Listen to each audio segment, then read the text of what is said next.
অতিরিক্ত সরলতা আর মিশুক স্বভাব কখনো কখনো মানুষের কাছে মানুষকে ছোট করে তোলে। সরল আর মিশুক স্বভাবের মানুষকে সচরাচর সম্মান করে না কেউ, বরং তাদের অপমান, অপদস্থ আর ব্যবহারই বেশি করা হয় সমাজে। আপনি যখন মিশুক মনোভাব নিয়ে কারোর সাথে মিশতে যাবেন, তখন মানুষ আপনাকে একদম সস্তা আর সহজলভ্য মনে করবে। আপনার ভেতরে যে সরলতা আপনি আজীবন লালন করে এসেছেন, এই সরলতাকে ব্যবহার করেই আপনাকে আঘাত দেবে।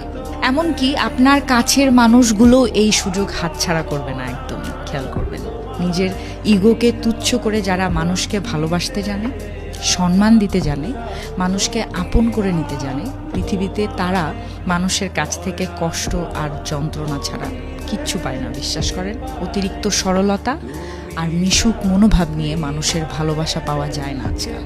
যা পাওয়া যায় তা হচ্ছে অপমান, অবহেলা, অবজ্ঞা আর একটি হতাশাগ্রস্ত জীবন।